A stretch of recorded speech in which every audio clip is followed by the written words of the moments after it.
今回の動画ではサイドストーリードストレスホリデーと同時期に実装されるオペレーター。総員気合を入れろ。戦闘準備だ。威嚇狙撃オペレーター休日イリュウチェンの紹介及び概説を行っていきます。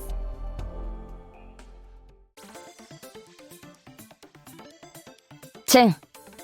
ドストレスシティでの休暇から帰還した。こたびの休暇について私は少なからぬ報告書を書かねばならないが、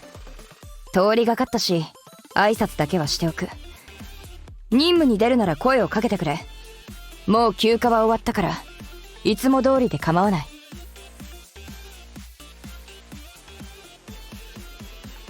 チェンのことはメインストーリー8章まで読破しているドクターであればどのような人物なのかご存知でしょう。ビクトリア王立前衛学校を優秀な成績で卒業、元論面近衛局特別査察隊の隊長かつ上級警視であり、論面内の不法な活動を取り締まり、暴力犯罪及び組織犯罪の摘発や武装脱走犯や国際重犯の追跡といった多大な功績を収めた人物です。一方で当初は身内にすら隠していたものの感染者であり、論面では感染者は厳しく取り締まられる存在で、取り締まる側が感染者という矛盾した存在でもありました。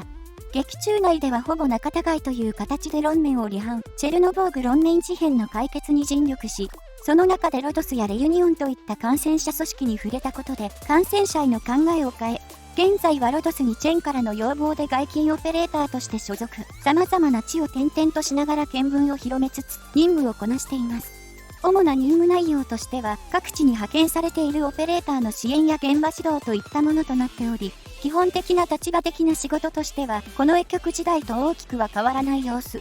なお、今回ボリバルの観光都市であるドストレスに向かったのは、シエスタで休暇を楽しんでいた延長線上での出来事となっているため、チェンが任務としてドストレスに向かったというわけではなく、休暇内での出来事なので報告書も提出する必要がなかったので、本来であればロドスが今回の事件のことを詳細に知ることはなかったのですが、チェンの生真面目な性格からたんまりと報告書が提出されたため、ドストレスで何があったのかということが判明したというのが今回の経緯となっているようです。詳細についてはサイドストーリードストレスホリデーにて語られているため省きますが、今回の休暇から帰省したチェンは以前とは少し雰囲気が変わったとのこと。もともとチェンははっきり言ってしまうと堅苦しい性格であり、目標に対しては何があっても達成させるというような頑固っぷりで、チェルノボーグ論面事変当初のロドスへの堅くなな態度があったこともあり、ロドスのオペレーターたちは彼女とどう付き合えばいいのかという疑問を抱いていました。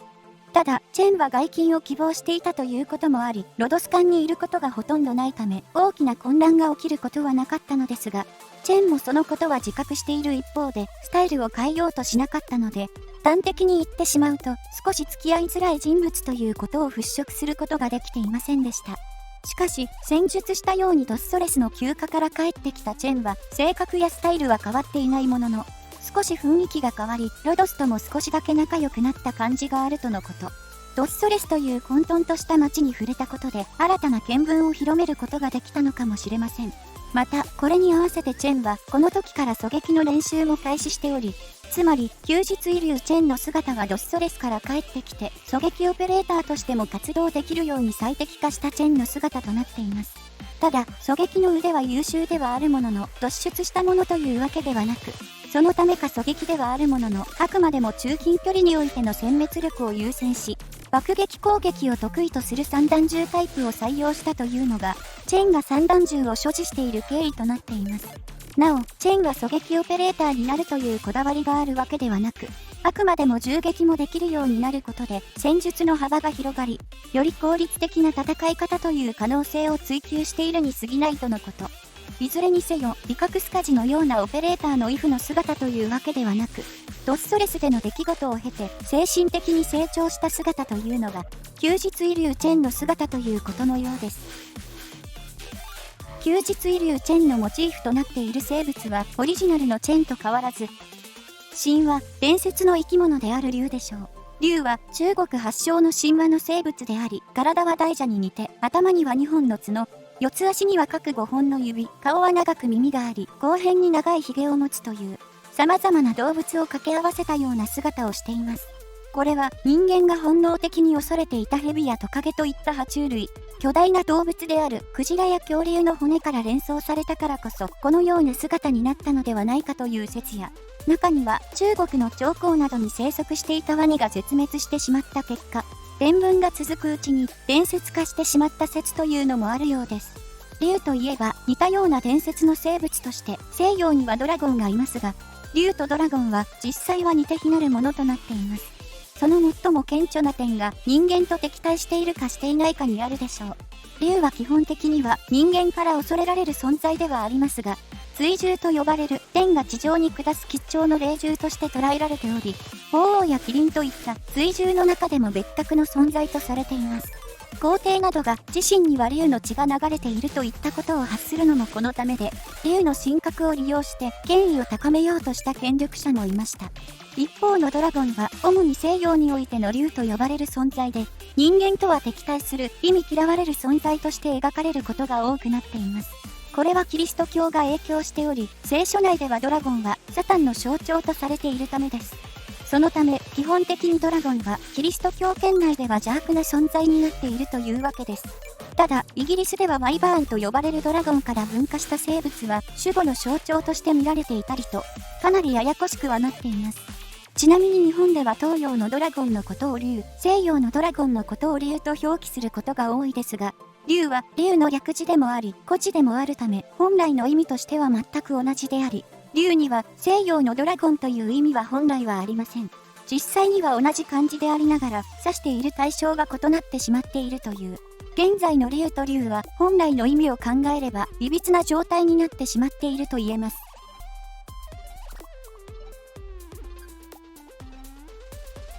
正直に言えば、射撃技術をこれほど磨くことになるとは思いもしなかった。私にとってはやはり剣の方が手に馴染むからな。だが状況によっては確かに射撃の方が役に立つこともある。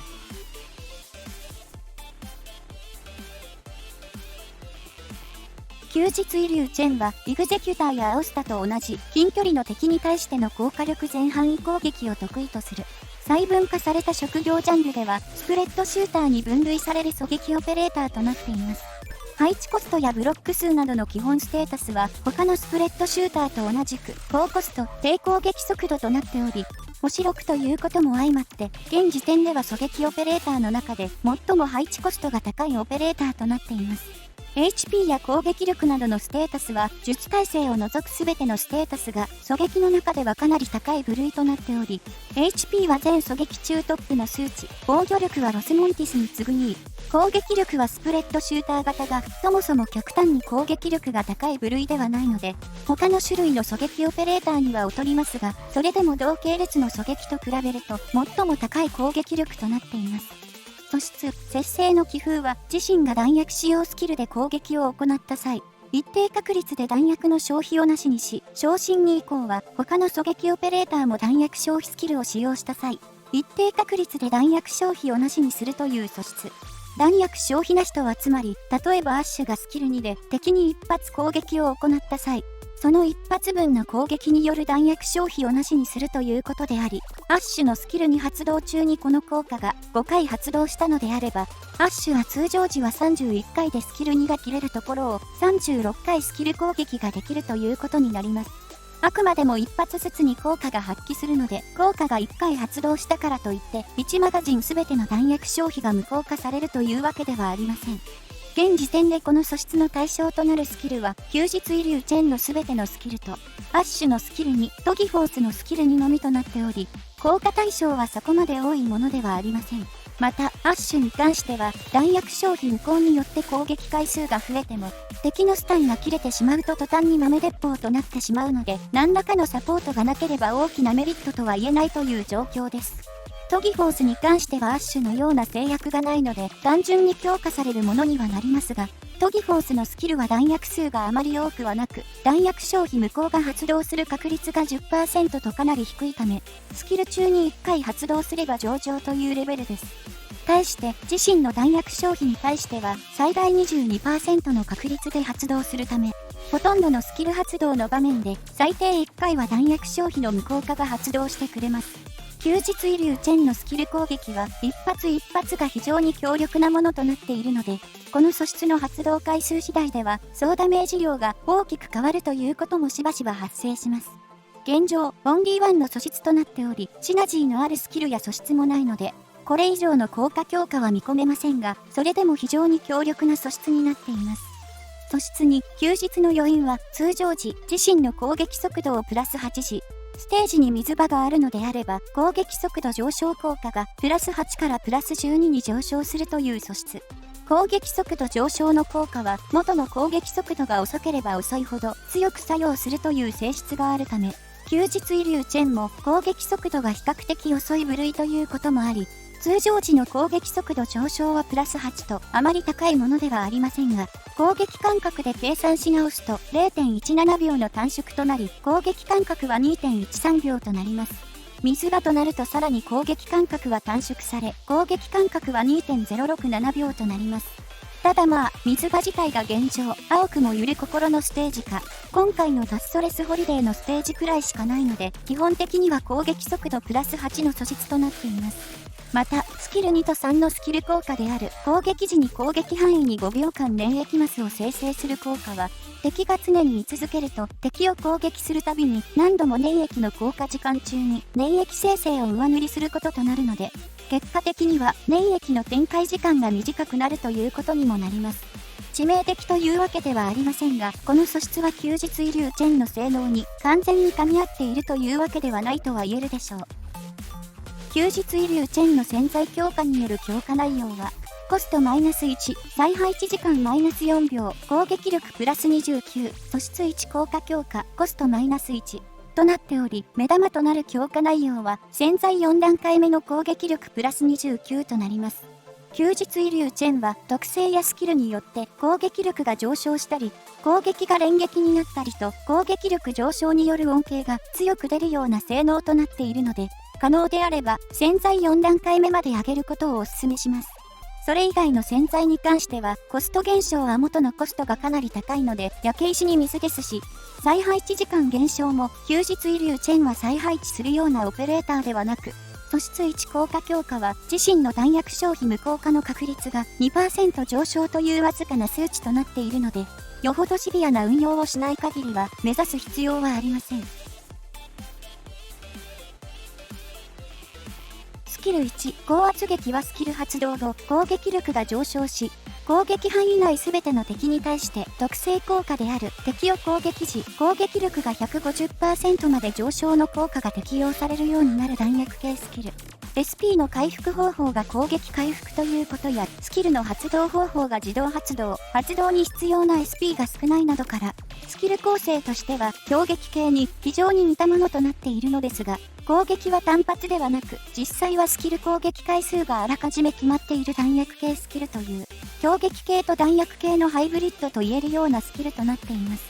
表記上は弾薬数は4発となっているため、スキルによる攻撃は表記通りであれば4回ですが、実際のところはこのスキルであれば、素質1の効果がだいたい1回は発動するので、おおむねスキル発動1回につき5回のスキル攻撃が可能となっています。スキルの性能としては特性の効果範囲が攻撃範囲全域に広がった以外は攻撃力が上昇しただけのスキルにはなっていますが、威力自体は決して低いものというわけではなく、一発あたりの威力はスキル3と全く同じものとなっています。スキル3は2回攻撃だったり、デバフがあったり、攻撃範囲が広かったりと様々な追加効果がありますが、その分、発動に必要な SP は高くなっているので、いわばスキル1はスキル3の簡易版とも言えるかもしれません。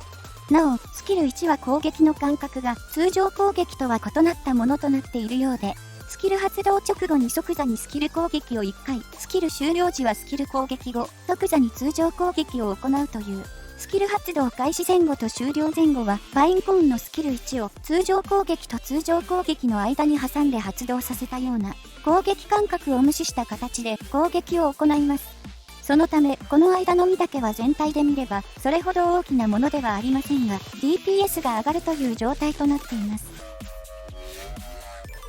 スキル1の火力と他のオペレーターの火力を比較した表が上記の通りとなっており、スキル1に関しては強撃系で弾薬系という特殊な形となっているため、完全に比較の対象にできるスキルは現状ではありません。今回は強撃系の中でも複数の敵に対して攻撃ができるスキルを選びましたが、あくまでも一つの参考例程度に見ていただけると幸いです。上記の表からもわかるように単発火力自体はパインコーンのスキル1と大きな違いはなく、一発あたりの火力が飛び抜けているということはありません。上記の表は敵の防御力が0の状態で計算を行っているので、敵の防御力が150を超えたあたりからはむしろ特性込みであればパインコーンのスキル1の方がダメージ量は多くなります。そのため単発火力のことを考えるのであればパインコーンでいいのですが、このスキルは弾薬系のため、言ってしまえばパインコーンのスキル1とほぼ同等の威力の攻撃をおおよそ5回行うことができるという、かなり強力なスキルとなっています。スキル1は強撃系の発動コストが低いという点と、弾薬系の複数回攻撃することができるという2つのいい点が混ざり合ったスキルとなっており、このタイプのスキルとしてはおおよそ欠点がないスキルです。ただ、休日遺留チェーンを運用する際にわざわざこのスキルを使用するかという点はかなり微妙なところ。以上のことや特化に必要な素材、特化時の上昇率などを鑑みてスキルレベルは、特化による性能の上昇率はなかなかのものにはなっていますが、運用するかという点が微妙なので、7で据え置いてしまってもいいでしょう。スキル2、金星の夜は、スキル発動中、攻撃力が上昇。攻撃するたびに攻撃範囲に5秒間持続する粘液エリアを生成し、粘液エリア内にいる地上の敵は移動速度及び防御力が低下。このスキル攻撃を通常発動であれば8回、オーバーチャージ発動時であれば20回繰り返すか、ドクター自身がスキルを手動で停止させるまで続けるというスキル。性能としては戦術したスキル1と口述するスキル3を足して2で割ったようなものとなっており、火力、クラウドコントロール、弱体化の3つが合わさった複合的なスキルです。通常発動であれば、弾数は8発とあまり多くはない一方で、オーバーチャージ発動時であれば、攻撃力上昇などの恩恵はないものの、弾数は通常時の2倍以上となり、最速で撃ち続けても、50秒間、粘液エリアを生成し続けることになるため、デバフ効果自体は特に強力なものというわけではありませんが、持続時間自体は非常に長いものとなっています。なお、これらのデバフ効果は敵のステータスに対して作用するものとなっているので、特に防御力低下の効果に関しては、多くのオペレーターのサポートとしても活躍してくれます。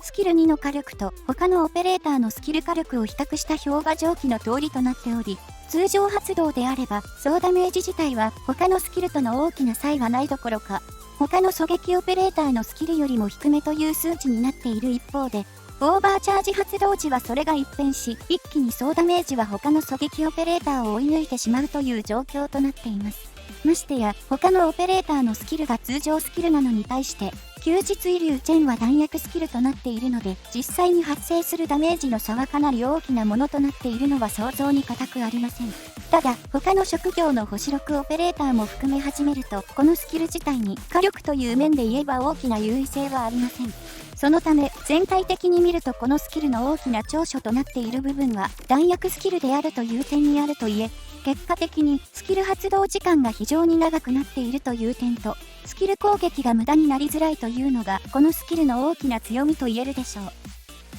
とこのスキルの性能自体で言えば褒めるところしかないのですが、口述するスキル3の性能がさらに強力なものとなってしまっているがために、スキル2を使用するという場面はあまり多くはありません。以上のことや特化に必要な素材、特化時の上昇率などを鑑みてスキルレベルは、上昇率という点で言えば7または特化2をお勧めしますが、戦術したように使用する場面はあまり多くはないので、7で据え置くことをお勧めします。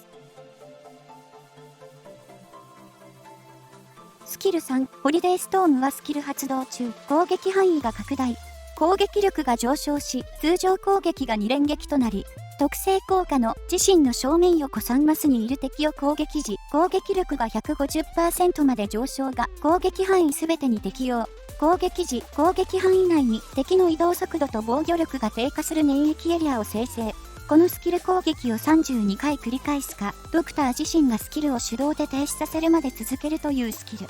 性能としてはスキル2の発展版と言えるようなものとなっていますが、スキル効果を聞いてわかるでしょう。はっきり言ってぶっ壊れスキルです。火力、クラウドコントロール、弱体化すべてにおいてスキル2の強化版と言えるような性能で、スキルによりかは必要な SP が多くはなっているものの、決戦スキルとしては破格とも言える低さとなっており、また、弾薬スキルでもあるため、取り回しという点でも非常に優秀。正直なところで言えば、スプレッドシューター元来の弱点である攻撃速度の遅さ以外に欠点らしき欠点が見当たりません。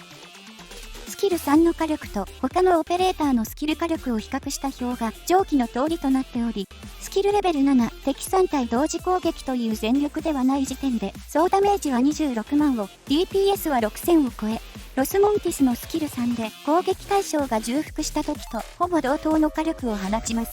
スキル発動時間自体はロスモンティスの方が短いため、単純な DPS はロスモンティスの方が上となっていますが、休日イリュウチェンは敵を重複させなくてもこの火力となっているので、お手軽さという点では圧倒的に休日イリュウチェンの方が上であり、お手軽に暴力的と言えるほどの火力を実現しています。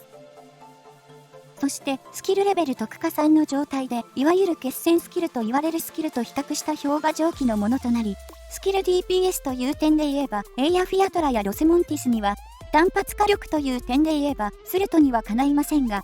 スキル総ダメージがエイヤフィアトラやシルバーアッシュの約2倍、スキル DPS に至っては敵1体あたりの数値であればスルトとほぼ同等。ただ、スルトは4体までしか同時に攻撃できないので、5体目以降となると休日イリュウチェンがどんどんとスルトの DPS を引き離していくということになります。上記の表からもわかるように、スキル3は間違いなく決戦スキル。というより、弾薬スキルということや、他のオペレーターも恩恵が受けられるデバフ効果も相まって、決戦スキルよりもワンランク上の汎用スキルと言えるかもしれません。それほどまでに強力なスキルであり、事実大陸版でも現在進行形でステージを破壊し続けています。スキル3は個人的にはあまり言うべきではない表現だとは思っているのですが、そうは言ってもぶっ壊れとしか表現のしようがないというのが現状であり、あまりにも火力が高いせいで敵の防御力が防御力としての意味をなしておらず、ダメージカットというダメージを根本的に減らすか、スプレッドシューターの弱点である攻撃速度の遅さを利用し、攻撃速度減少による手数の減少という方法で対策が行われているという始末であり、並大抵の方法では歯止めがかからないという状況となっています。言うまでもなくスキル3が休日イリュウチェンのコアスキルとなっているので、以上のことや特化に必要な素材、特化時の上昇率などを鑑みてスキルレベルは、特化3まで上げ切ってしまうことを非常に強くお勧めします。休日イリュウチェンの基地スキルはどちらも訓練書に関するものとなっており、内容としてはダブルの基地スキルの特化1番と言えるようなものとなっています。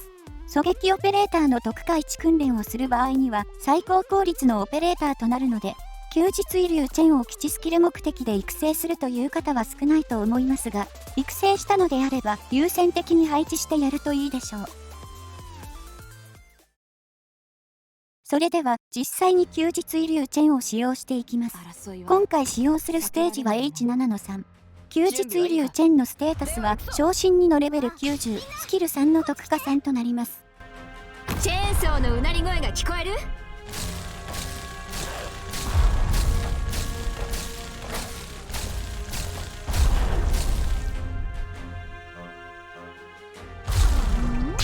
ンゴちゃん、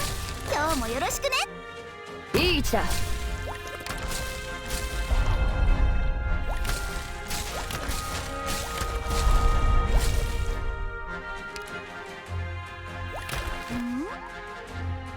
戦場、それは変わらないもの。こちらチェン。スキル発動後はチェンはバズーカを使用するようになり、攻撃力が上昇、攻撃範囲が拡大。素質適用範囲が攻撃範囲全てにまで拡大し、攻撃が2連撃となり、攻撃範囲に移動速度と防御力が低下する粘液エリアを生成します。火力に関しては見ての通りで、防御力が1300ある盾兵すらものともしません。それもそのはずで、盾兵すらも攻撃1回につき1479のダメージを2回受けており、計算上は盾兵であっても5回または6回の攻撃で沈んでしまいます。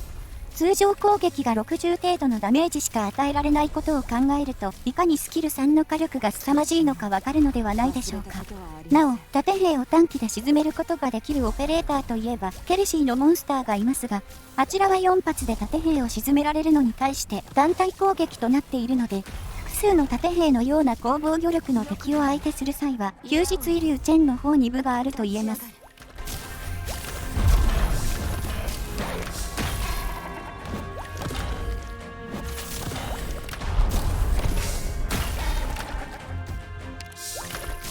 苦しみを忘れたことはありません。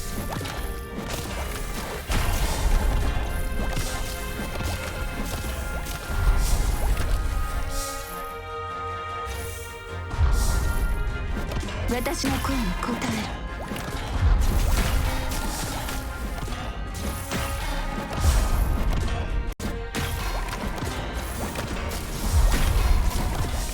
る。私の声に応える。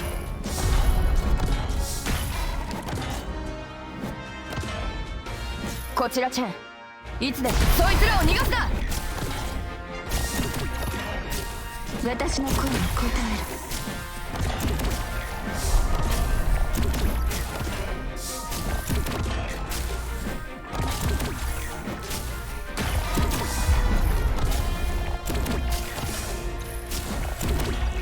連綿たる山々となれ。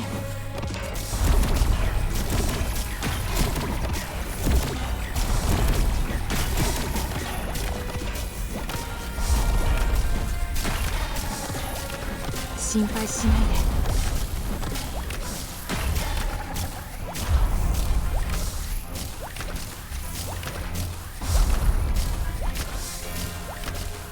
苦しみを忘れたことはありません。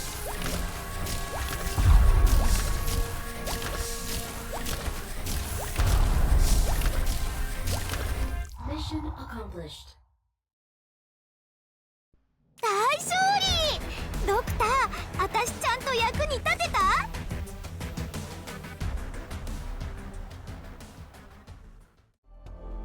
休日イリュウチェンは配置コストの重さや攻撃速度の遅さなど、スプレッドシューターならではの弱点はありますが、それ以上に特にスキル3の火力が非常に強力で、休日イリュウチェン実装後に開催されるイベントなどでも例外なく大暴れしているという状況であり、スルトと同じくゲームチェンジャーと言えるオペレーターとなっています。通常ステージはもちろん、高難易度でも活躍すること間違いなしのオペレーターなので、性能面での話をするのであれば、ぜひとも入手しておくことをお勧めします。以上で、休日イリュウチェンの紹介及び概説を終わります。この動画が良ければ、動画制作の励みになるので、チャンネル登録やグッドボタンを押していただけると幸いです。ご視聴ありがとうございました。皆から寄せられる信頼を、過去の私は至極当然のものだと思い上がっていたんだ。だがこれからは